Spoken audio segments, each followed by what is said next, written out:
Hello. तो last time हम अपना स्टेम सेल खत्म कर रहे थे। उस टाइम हमने थोड़ा सा किया था स्टेम सेल के बारे में कि स्टेम सेल क्या होती है। स्टेम सेल हमारे लिए एक बहुत इंपॉर्टेंट चीज़ है। स्टेम सेल हमारे लिए स्टेम सेल्स के बारे में पढ़ना तो काफ़ी इंपॉर्टेंट है। तो हम लास्ट टाइम जब स्टेम सेल्स कर रहे थे हमने काफ़ी तरह की स्टेम सेल बताई थी। सबसे ऊपर बताई थी टोटिपोटेंट सेल्स, उसके नीचे बताई थी प्लूरोपोटेंट, देन आती थी हमारी मल्टीपोटेंट और फिर आती थी हमारी यूनिपोटेंट। तो इस तरह से काफी पूरा क्लासिफिकेशन कराया था हमने जब लास्ट टाइम पढ़ रहे थे। तो एक मल्टीपोटेंट सेल रह गई थी मीजेनकाइमल सेल, और उसके अंदर काफी सारी यूनिपोटेंट सेल्स बनेंगी जिससे अलग अलग तरह के टिश्यू बनेंगे। तो एक बार मल्टीपोटेंट सेल खत्म करते हैं, उसके बाद आज हम अपना एक नया टॉपिक स्टार्ट करेंगे जिसे हम आरबीसी के बारे में पढ़ेंगे कि आरबीसीज बनती कैसे हैं। आरबीसी जो हमारे खून में होती है ना, रेड ब्लड सेल्स जिन्हें बोलते हैं, जो ऑक्सीजन ट्रांसपोर्ट करती है, वो बनती कैसे है, उनमें क्या क्या चीजें चाहिए होती है, क्या क्या मटेरियल चाहिए होते हैं, कैसे आता है वो, क्या क्या आयंस चाहिए होते हैं, वो सारी चीजें आज हम पढ़ेंगे। तो लेक्चर काफी इंटरेस्टिंग रहेगा, तो ध्यान से देखिए। तो पहले हम अपना छोटा सा स्टेम सेल वाला टॉपिक खत्म करते हैं, फिर आरबीसी स्टार्ट करेंगे। तो देखिए मीजेनकाइमल रहेगी थी, मीजेनकाइमल सेल, काइमल स्टेम सेल। अब देखिए इससे काफी तरह के टिश्यूज बन सकते हैं, अलग अलग तरह की इसमें से यूनिपोटेंट सेल्स बनेंगी और उन यूनिपोटेंट सेल्स से पूरे टिश्यू डेवलप होगा। इससे नर्वस टिश्यू भी डेवलप होता है। नर्वस टिश्यू की देखिए, नर्वस टिश्यू आता है, मोस्ट ऑफ नर्वस टिश्यूज जो है वो सारा एक्टोडर्मल से डेवलप होता है, एक्टोडर्म वाली लेयर से। लेकिन कुछ सेल्स होती हैं उसकी जो यहां से डेवलप होंगी, तो नर्वस सेल्स बोल सकते हैं। नर्वस सेल्स, सम नर्वस सेल्स, सारी नहीं, कुछ फ्यू, जैसे एस्ट्रोसाइट्स, या माइक्रोग्लायल सेल्स जो होती हैं, माइक्रोग्लायल, macrophages, sorry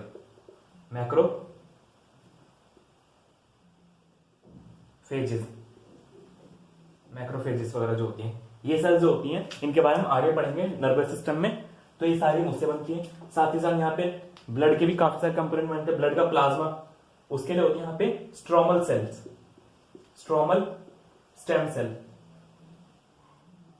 stem cell, plasma बन जाएगा स्ट्रोमा वगैरह, स्ट्रोमा। टेंडन, लिगामेंट्स बन जाएंगे जो हमारे जो जॉइंट्स को जोड़ के रखते हैं, जॉइंट्स में होते हैं, दो हड्डियों का आपस में जोड़ते हैं, या एक मसल और एक हड्डी को आपस में जोड़ते हैं, वो भी यहीं से बनते हैं, टेंडन, लिगामेंट्स। कौन कौन सा टिश्यू आता है ये देखना है यहाँ पे, लिगामेंट्स। एपिथेलियल भी इसी से बनता है, एपिथेलियल सेल भी वो बनती है, जो हमारी स्किन बनाते हैं, एपिथेलियल सेल्स होते हैं, उनको हम एपिथेलियल बोलते हैं, वो भी यहीं से बनेंगी, एपिथेलियल।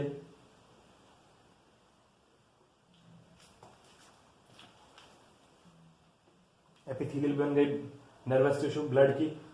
और भी सारे जो हमारे टिश्यूज वगैरह होते हैं, काफी सारे अदर टिश्यूज वो भी बनते हैं हमारे। मसल्स, जैसे मसल्स बनती है मायोसाइट्स, मायोसाइट्स होती है जो सेल्स होती है मसल की, मायोसाइट्स उन्हें बोलते हैं, मायोसाइट्स। मसल्स भी इससे बनती हैं। तो काफी तरह के टिश्यूज बना रही है एक छोटी सी सेल, इसमें कितने तरह के टिश्यूज बनाती है। ब्लड के में भी काम कर रहा है, मसल्स बना रहा है, नर्वस टिश्यू में भी काम कर रहा है, एपिथेलियल भी बना रहा है, कितने तरह के टिश्यू इससे बनते हैं। तो ये बहुत इंपॉर्टेंट सेल होती है मेसेंकाइमल स्टेम सेल। ये एक मल्टीपोटेंट सेल्स है, मल्टीपोटेंट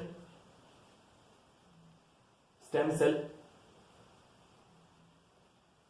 जिससे हर एक के लिए अलग अलग हमारी यूनिपोटेंट सेल बनेगी और टिश्यूज बनाएगी। बीच में हर एक के में एक यूनिपोटेंट सेल आती जाएंगी, अलग अलग यूनिपोटेंट सेल्स आएंगी और बनाएंगी। यहां पे भी आएगी एक यहां पे आएगी, एक यहां पे और एक यहां पे, अलग अलग तरह की सेल्स आएंगी और हमारे टिश्यूज बनते जाएंगे। साथ ही साथ ये एडिपोज टिश्यू बनाती है, वो देख लेते हैं। यहीं पे एडिपोज टिश्यू वो होता है जो फैट स्टोर करता है, एडिपोज टिश्यू, उसके लिए भी यहां पे होगी सेल, यूनिपोटेंट सेल।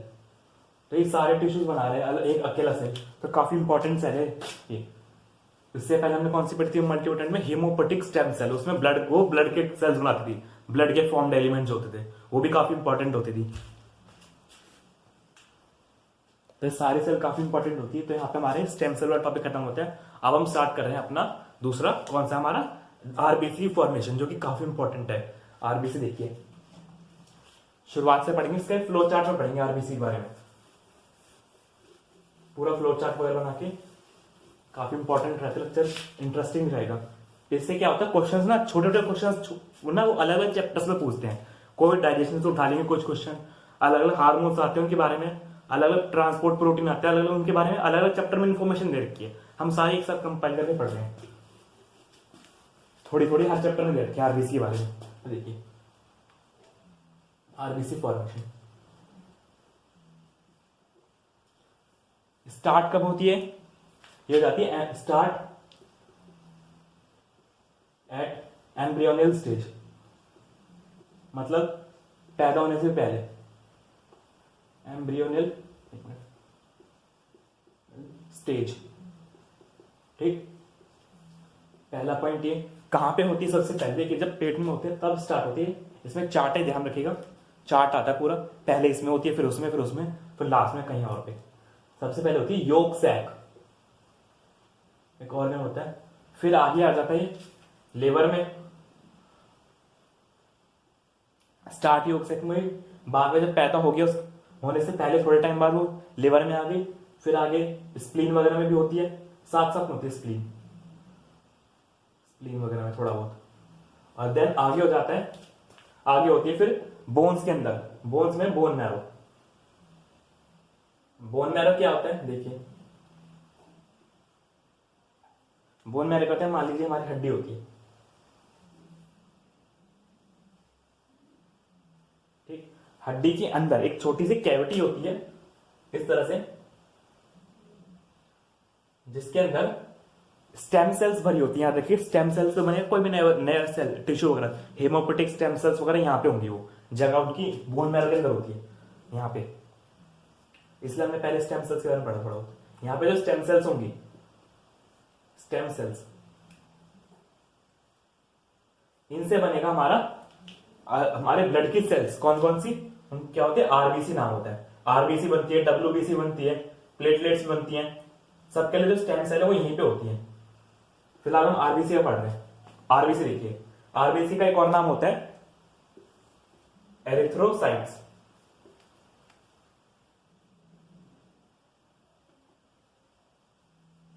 साइट्स, इनको हम ऑक्सीजन ट्रांसपोर्टर बोलते हैं। हमारी बॉडी में ऑक्सीजन ट्रांसपोर्ट करते हैं। ऑक्सीजन हमारे बॉडी के लिए बहुत जरूरी है। हम पढ़ते कि अगर हम बाई चांस हमने खाना खाया, खाने का मेन पर्पज क्या हमारा, एनर्जी लेना। एनर्जी तभी आएगी जब हम उसको ब्रेक डाउन करेंगे ऑक्सीजन की प्रेजेंस में। तो ऑक्सीजन को ट्रांसपोर्ट करना बहुत जरूरी होता है, सेल तक ले जाना, नोज से लेके लंग्स तक, लंग्स से फिर आगे, लंग्स से आगे जो लेकर जाता है सेल्स तक, वो ब्लड लेके जाता है। तो ब्लड का काफी रोल आता है वहां पे आरबीसी का। आरबीसी ही करती है काम। इनके अंदर क्या होता है, आरबीसी की शेप कैसी होती है, पहले इसकी शेप देखिए। शेप इसकी होती है by concave, by concave shape होगी। साइज क्या होता है इसका, साइज होता है 5 से 7, इसका रेंज में आता है 7 से 8 कर लीजिए, 7 से 8 माइक्रोमीटर, या कहीं कहीं जगह 5-7 भी लिखा होता है, ऐसी रेंज में आता है, लेकिन काफी बड़ा होता है सेल, ठीक।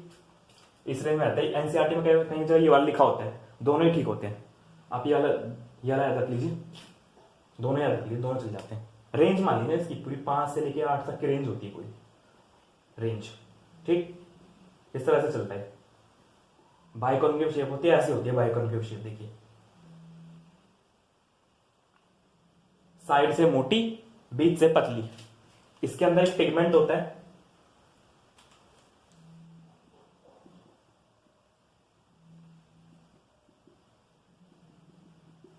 पूरी सेल के अंदर। उस पिगमेंट का नाम क्या होता है, हीमोग्लोबिन। पूरी आरबीसी में सिर्फ क्या क्या भरा होता है, एक प्लाज्मा मेम्ब्रेन होती है बाहर, और उसके अंदर सिर्फ हीमोग्लोबिन भरा होता है। आरबीसी के अंदर ऐसा कुछ भी नहीं होता। जैसे कि हम पढ़ते हैं ना, सेल के अंदर क्या होता है, उसके ऑर्गेनल्स होते हैं, न्यूक्लियस होता है, माइटोकॉन्ड्रिया होता है, ये सारा आरबीसी के अंदर ऐसा कुछ भी नहीं होता। आरबीसी क्या सिंपल एक बैग है प्लाज्मा मेम्ब्रेन का, जिसके अंदर थोड़ा साइटोप्लाज्म है और बाकी सारा हीमोग्लोबिन भरा हुआ है। तो इनका बनाना काफी इंपॉर्टेंट होता है। हीमोग्लोबिन यही है जिसके वजह से हमारा खून का कलर भी लाल होता है, और यही होता है हमारा O2 transporter, oxygen transporter basically. इसके साथ ऑक्सीजन चिपकेगी और ट्रांसपोर्ट होकर जाएगी आगे तक, ट्रांसपोर्टर। ठीक, इसका साइज लिखिए हमने। नेक्स्ट हम करना है, अब इसकी में क्या क्या चीजें होती हैं आप सबसे पहले देखिए। बनेंगी तो उससे स्टेम सेल्स है, लेकिन स्टेम सेल्स को न्यूट्रिशन तो चाहिए होता है ना, जो जो कंपोनेंट्स हैं। इसका हीमोग्लोबिन, पहले हमें हीमोग्लोबिन बनाना होगा, तभी तो बना पाएंगे हम स्टेम सेल्स। तो पहले हम हीमोग्लोबिन बनाना जरूरी होता है। तो शुरुआत करते, इसको नोट कर लीजिए एक बार।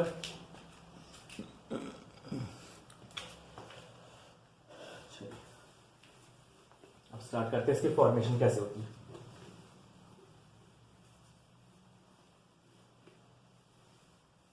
अलग अलग जगह से अलग अलग रोल आता है।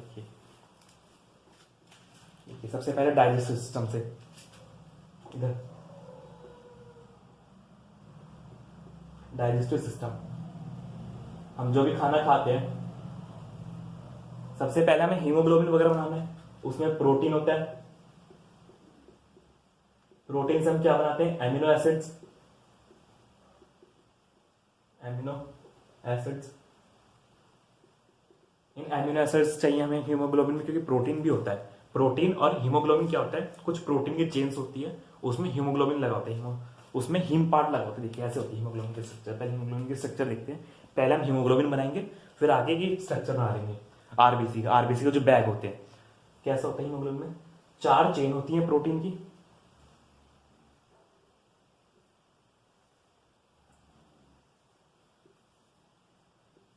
फोल्डेड होता है, ऐसे बॉल की फॉर्म में होता है हीमोग्लोबिन। एक चेन पूरी, उसके ऊपर एक और चेन होती है, उसके ऊपर एक और चेन, ऐसे 4 चेन होती है, फोल्डेड होती है। और कहीं कहीं यहां पे लगा होगा हीम पार्ट, ये होता है हमारा हीम पार्ट। इसे मान लीजिए,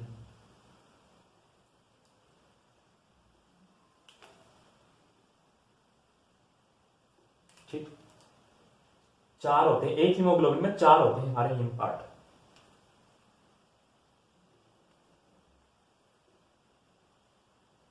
इस तरह से होता है हमारा ये। तो देखिए 4 हीमोग्लोबिन है, इन चारों से एक ऑक्सीजन बाइंड होगी। ये क्या है, ये सारी प्रोटीन चेन्स है। कैसी होती है, 2 अल्फा चेन होती है, 2 अल्फा चेन। एक एडल्ट हीमोग्लोबिन की बात करें हम, एडल्ट हीमोग्लोबिन की, और 2 बीटा चेन। एक क्वाटरनरी स्ट्रक्चर होती है प्रोटीन की, quaternary protein structure,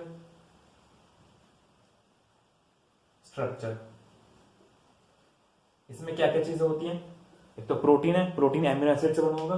haem part है, हीम पार्ट में, हर एक हीम पार्ट में सेंटर में आयरन लगा होता है, Fe2+ की फॉर्म में, जो कि आप ऑक्सीजन की बाइंडिंग में मदद करता है। तो 4 आयरन होते हैं एक हीमोग्लोबिन के अंदर। याद रखिए, एक हीमोग्लोबिन के अंदर 4 आयरन होते हैं, और आयरन की +2 ऑक्सीडेशन स्टेट होती है। ये भी कई बार पूछा जाता है, oxidation state of iron in haemoglobin. अब हीम पार्ट को देखते हैं। हीम पार्ट हमारा ऐसा कुछ पूरा बना होता है। इसके अंदर 2 पार्ट है, एक आयरन वाला पार्ट Fe पार्ट, और दूसरा है हीम पार्ट अलग, जिसमें आयरन नहीं है, उसे हम हीम पार्ट ही बोल देते हैं। दोनों का अलग अलग रोल है। इन दोनों को देखिए कैसे कैसे काम करते हैं आगे। सबसे पहले देखिए, इतना नोट कर लीजिए, हीमोग्लोबिन की स्ट्रक्चर। डाइजेस्टम से क्या होगा, वहां पे प्रोटीन लिए जाएंगे। नई सेल्स बनाने के लिए क्या होगा, हमें पहले हीमोग्लोबिन बनाना होगा, फिर हम सेल्स बनाएंगे। प्रोटीन लिए जाते हैं, यहीं से साथ साथ हमें आयरन भी मिलता है, बॉडी से आयरन भी मिल जाएगा, और साथ ही साथ थोड़ा बहुत एनर्जी, एंजाइम्स और मिनरल्स मिल जाते हैं जो चाहिए होते हैं। ठीक, ये सारी चीजें हमें डाइजेस्टम से मिल जाती हैं। इधर देखिए, सेकंड, कुछ पुरानी आरबीसी तो होंगी, उनको भी यूज करेंगे। कुछ पुरानी आरबीसी, ओल्ड आरबीसी, उनको पहले, जो पुराने आरबीसी हुए उनको खत्म करेंगे, उनको मार के उनका हीमोग्लोबिन निकालेंगे, जो काम नहीं कर पा रही सही से, डिस्ट्रॉयड।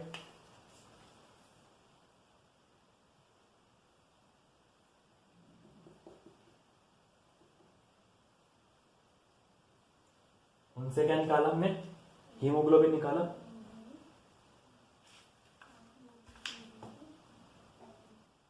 तो अब तक हमने क्या पढ़ा, पहले डाइजेशन से हमने प्रोटीन, आयरन और मिनरल्स लिए, उनको हम ट्रांसफर करेंगे कहाँ तक, लिवर या फिर बोन मैरो तक, जहाँ पे हमारा खून बनना है। दूसरा जो हीमोग्लोबिन है उसकी में 3 चीजें, प्रोटीन है, हीम पार्ट है, हीम पार्ट के 2 हैं, एक आयरन वाला और एक नॉन आयरन वाला। आयरन वाले को अलग करा, हीम वाले पार्ट को अलग किया। इन सारी चीजों को जो काम किए उसको भेज देंगे लिवर या बोन मैरो में, जो वेस्ट है उसको डिग्रेड कर दिया जाएगा आगे। दूसरा ओल्ड आरबीसी को डिस्ट्रॉय करा, उनसे क्या मिला, हीमोग्लोबिन मिला, HB हीमोग्लोबिन होता है। इसमें से प्रोटीन होगा, प्रोटीन के जो एमिनो एसिड्स काम किए उनको ट्रांसफर कर दिया जाएगा लिवर तक, जहां पे बनाना है, ट्रांसफर टू लिवर या फिर बोन मैरो। ऐसी यहां पे होगी, ये सारी चीजें भी ट्रांसफर देंगे लिवर तक एंड बोन मैरो, जहां जहां होती है मैरो।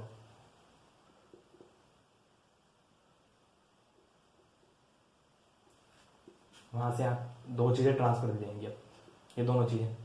दूसरा, इन 2 तरीके से आप देखिए हमने बना लिया। अब बारी आती है ट्रांसफर कैसे की जाएंगी। पहले इनका असेंबल, पहले आप पुरानी आरबीसी को डिस्ट्रॉय करना है, जो उनका काम की चीजें वो तो लिवर में भेज दो, जो काम की चीजें नहीं है उनको डिग्रेड करना होता है, वो भी लिवर में की जाएंगे डिग्रेड भी। और ट्रांसफर कैसे होती है ये भी देखना है। यहाँ पर देखिए पहले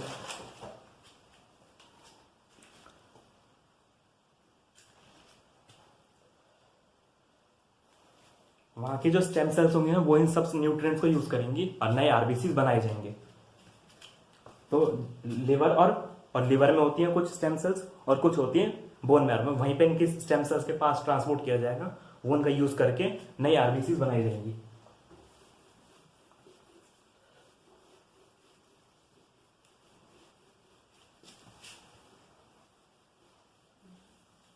अब पहले पढ़ लेते कि डाइजेस्ट सिस्टम से मिनरल्स सारे जाएंगे कैसे लिवर तक।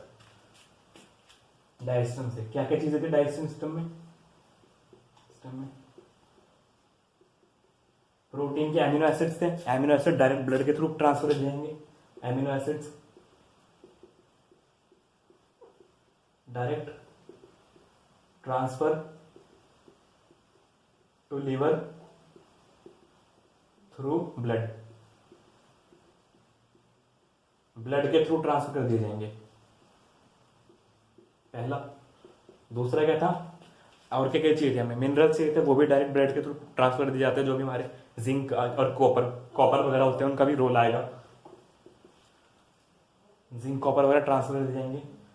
जिंक और ये जो मिनरल्स होते हैं ना, मिनरल्स कैसे ट्रांसपोर्ट होते हैं, आयरन भी एक मिनरल है, मिनरल में क्या क्या चीजें हैं, मिनरल्स में हमारे पास जिंक है, कॉपर है और आयरन है, ये सारी चीजें चाहिए। आयरन तो मेन पार्ट है और इन दोनों का भी रोल होता है थोड़ा बीच बीच में। पहले आयरन को देखते हैं। आयरन सबसे पहले डाइजेस्टिव सिस्टम में, इंटेस्टाइन में, प्लस टू में यहां से इसे एब्जॉर्ब करना है। क्या करते हैं, एब्जॉर्ब कर लेंगे, पहले तो एब्जॉर्ब करते हैं जो इंटेस्टाइन की सेल्स होती हैं वाली,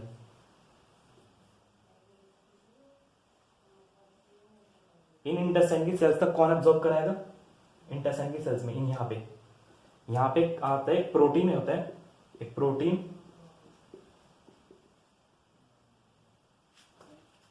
नाम होता है उसका हिफेस्टिन। ये कॉपर कंटेनिंग होता है, इसमें कॉपर होता है, कॉपर प्रेजेंट। ये क्या काम करता है, ट्रांसपोर्ट करता है आयरन को इंटेस्टाइन से उसकी सेल्स में, transport iron into intestine cells. फिर यहां से आगे एक और प्रोटीन आएगा, फर्स्ट इतना काम किया पहले हमने, फिर इन सेल्स के अंदर आ गया आयरन Fe2 में, यहां से ब्लड में ट्रांसफर करना है, ब्लड वेसल्स में,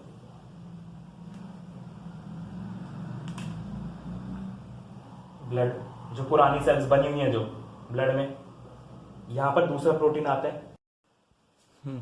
दूसरा प्रोटीन कौन सा है यहाँ पे, पहले प्रोटीन ने क्या काम किया, हिफेस्टिन ने हिफेस्टिन है इसका नाम। इसने आयरन को उसमें एब्जॉर्ब कराया इंटेस्टाइन की सेल्स में, फिर सेल से ब्लड में कौन सा लाएगा, इसको बोलते हैं हम फेरोपोर्टीन, इसका नाम याद रखिएगा फेरोपोर्टीन। ये काम करता है transport iron into blood.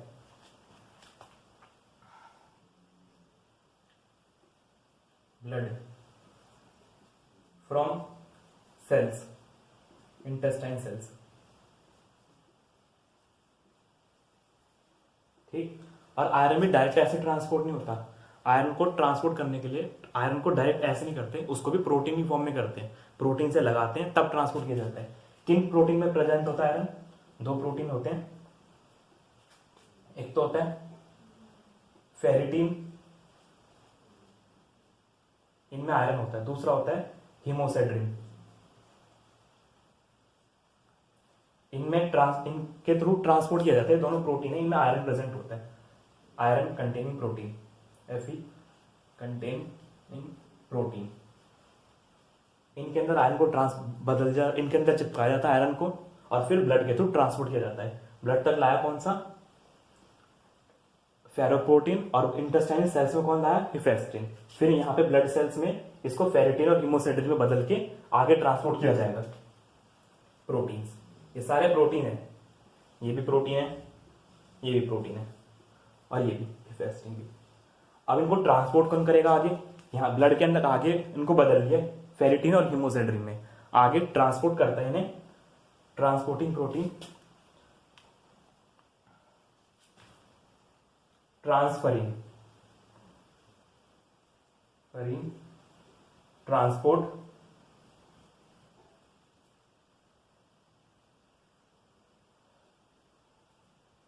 Transport iron.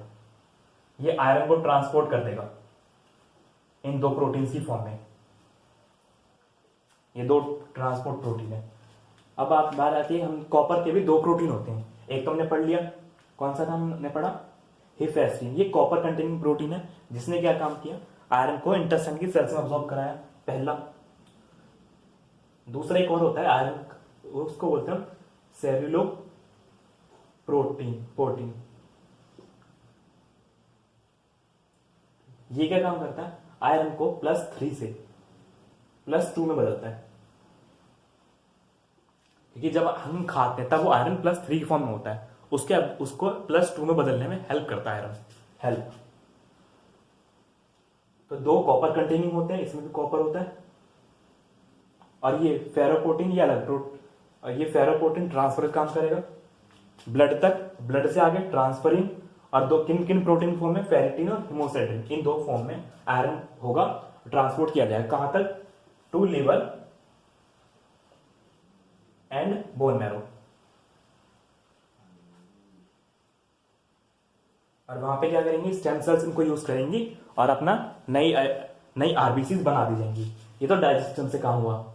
दूसरा आता है, अब जो आरबीसीज खराब हुए थे पुरानी, उनसे भी तो हम सामान ले सकते हैं, उनका जो रीयूज कर सकते हैं हम सामान का। आयरन होता है, आयरन का ऐसा कुछ नहीं बिगड़ता। जो प्रोटीन्स होते हैं वो हो सकता है थोड़े खराब हो जाएं, लेकिन आयरन का कुछ नहीं बिगड़ता, हम आयरन को रीयूज कर सकते होते हैं। तो आयरन को वहां से निकालना, वो भी ट्रांसपोर्ट इसी तरह से होगा सेम। आरबीसी को डिग्रेड करेंगे, हीमोग्लोबिन को तोड़ेंगे, हीमोग्लोबिन से आयरन निकाल के उसको +2 में ऑलरेडी होगा, +2 से निकाल के उसे फिर वापस से प्रोटीन बदल के हीमोसेड्रिन और फेरिटीन में और ट्रांसफर करेंगे ट्रांसफरिन प्रोटीन से। ये ट्रांसफरिन प्रोटीन आयरन के ट्रांसपोर्ट में हेल्प करता है। इसके थ्रू ब्लड में ट्रांसपोर्ट करेगा लिवर तक। ये इंटेस्टाइन में बस दो प्रोटीन एक्स्ट्रा आते हैं, ये हिफेस्टिन और फेरोपोर्टीन, बाकी और नहीं आते। ये डाइजेशन से काम हुआ हीमोग्लोबिन से। अब हीमोग्लोबिन को डिग्रेड करना है, यहां से सारी चीजें कहां जाएंगी? आयरन अपना लिवर तक। ये नोट कर लीजिए। बाकी आता है जिंक का काम क्यों करते हैं? जिंक एक कैटलिस्ट की तरह काम करता है, एक्ट एज कैटलिस्ट। कैटलिस्ट वो होते हैं जो प्रोसेस को फास्ट करते हैं, कैटलिस्ट। कॉपर का भी हमने देख लिया, आयरन के ट्रांसपोर्ट में और उसको चेंज करने में मदद कर रहा है कॉपर, जो उसके प्रोटीन है कॉपर कंटेनिंग। अगर उनमें से कॉपर निकाल देंगे तो काम के लिए रहेंगे प्रोटीन। कोई भी प्रोटीन जब भी काम करता है जब उसमें जो मिनरल उसको चाहिए वो उसमें प्रेजेंट होता है। अगर ये इनमें फेरिटिन और हिमोसाइड्रिन में से आयरन निकाल दिया तो ये भी बेकार है, ना ही ट्रांसफर फिर से ट्रांसपोर्ट कर पाएगा सही से। तो सारी चीजें एक सीक्वेंस में चलती हैं। यहां तक देखिए पहले, अब इससे आगे करते हैं।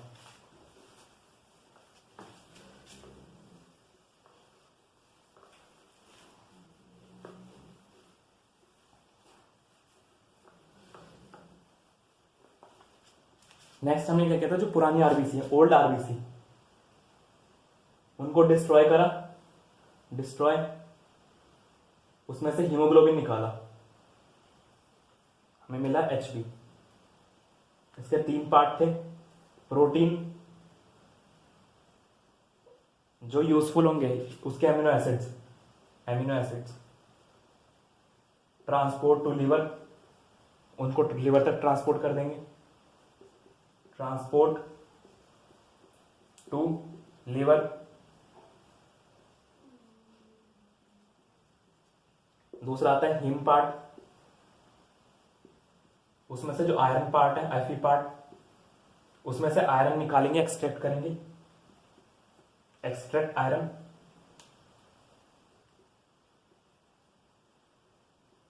एफी, देन उसको कन्वर्ट करेंगे, कन्वर्ट इनटू फेरिटीन एंड हिमोसाइड्रिन, और फिर देन ट्रांसपोर्ट करने के लिए कौन सा प्रोटीन आएगा, ट्रांसफरिन कर देगा transport to liver and bone marrow, दोनों जगह होती है, transport to liver, bone marrow.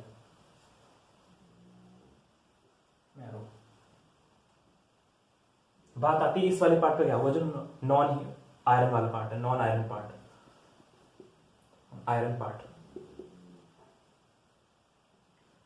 ये रीयूज नहीं होता, इसको ट्रांसपोर्ट किया जाएगा, पहले तो उसको जाएगा लिवर तक, इसको भेजो पहले लिवर तक, ट्रांसपोर्ट टू लिवर तक ट्रांसपोर्ट तो करेंगे, लेकिन इसका यूज नहीं करते, इसका कहीं और यूज कर देंगे हम। ट्रांसपोर्ट पहले करो इसे, ट्रांसपोर्ट टू लिवर तक पहुंच गया, वहां पे इससे हम बनाएंगे लिवर के कुछ केमिकल्स होते हैं, उनको बनाएंगे। लिवर के केमिकल होते हैं पिगमेंट्स, बाइल, जो बाइल जूस में होते हैं, बिलिरुबिन और बिलीवर्डिन, उनको बना लेंगे। देन फॉर्म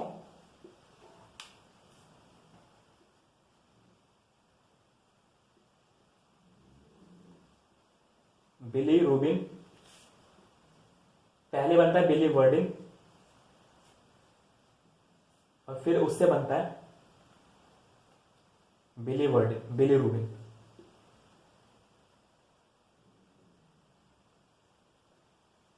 और स्टर्कोबिलिन एक होता है, स्टर्कोबिलिन अलग अलग तरह की, मेन तो बिलीरुबिन है, साथ में बाई प्रोडक्ट भी बन जाते हैं एक रिएक्शन से, उसको उसमें बनता है स्टर्कोबिलिन। स्टर्को स्पेलिंग ध्यान रखिए, थोड़ा सा बड़ा सा लिख देते हैं,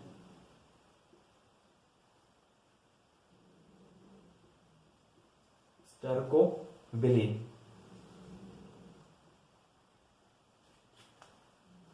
ये बिलीरुबिन क्या करेगा, ये यूरिन को येलो कलर देगा, गिव येलो कलर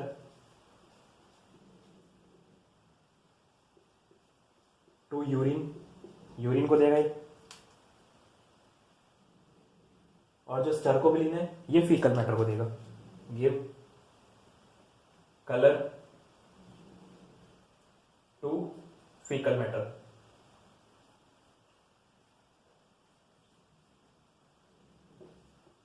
समझे, इस तरह से पूरा आरबीसी का ट्रांस करते काम। बाकी जो इनकी काम की चीजें होंगी वो लिवर में अपनी अगली आरबीसी बनाने के लिए यूज हो जाएंगी स्टेम सेल्स की मदद से, और जो पुरानी जो नहीं हो सकती उनको हम इस तरह डिग्रेड कर देंगे।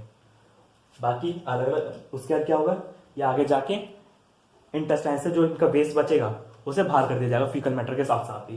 तो इस तरह से आरबीसी को सारे मटेरियल्स मिल गए, एक बार प्रोटीन मिल गए, प्रोटीन के अमीनो एसिड्स मिल गए, आयरन मिल गया सही फॉर्म में, ट्रांसफर के थ्रू वहां तक पहुंच गया।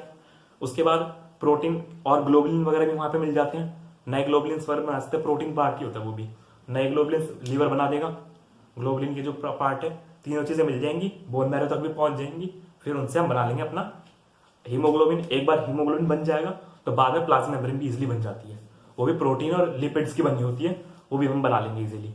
इस तरह फिर हमारी पूरी आरबीसी बन जाती है और फिर उसे ब्लड में छोड़ दिया जाता है।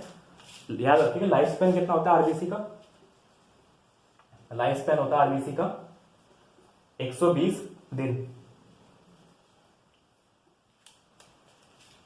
ये याद रखिएगा,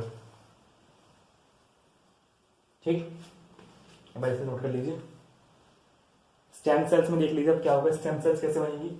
लास्ट टाइम बताया था हिमोपोटिक स्टेम सेल से, याद ध्यान होगा आपको।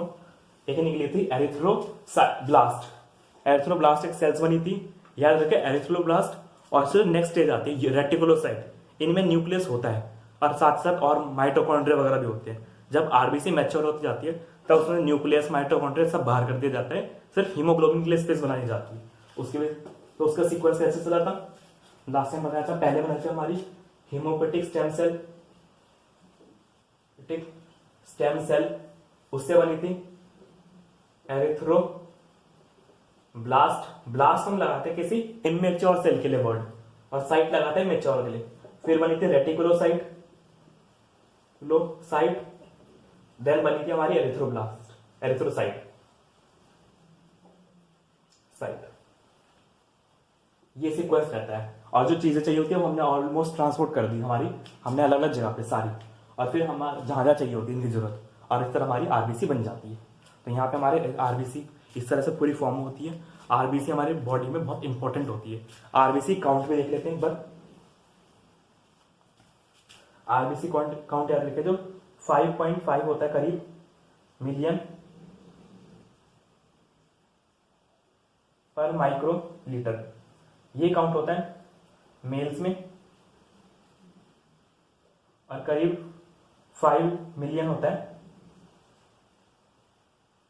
माइक्रो लीटर, ये होता है फीमेल्स में आरबीसी काउंट। इससे घटेगा बढ़ेगा तो दिक्कत आएगी हमारी बॉडी में। बुक में जो दे रखा है उन्होंने क्या दे रखा है, दोनों के लिए कॉमन टर्म दे रखी है। उन्होंने दे रखा है 4.5 मिलियन पर माइक्रो लीटर बोथ के लिए। उन्होंने एवरेज दे दिया, एवरेज फॉर बोथ। तो आप दोनों याद रख सकते हैं, एवरेज फॉर बोथ। इसे याद रखिए, मेन ये एनसीईआरटी में दे रखा है तो ये मेन है। उन्होंने एवरेज दे रखा है, दोनों को अलग अलग नहीं दे रखा है, एवरेज फॉर बोथ, ठीक। तो यहाँ पे हमारा ये पूरा आरबीसी का लेक्चर खत्म होता है। इसके बाद नेक्स्ट क्लास से हम अगला और दूसरा टॉपिक करेंगे या फिर नया चैप्टर भी स्टार्ट कर सकते हैं। तो यहाँ पे हमारा ये लेक्चर खत्म होता है। Thank you.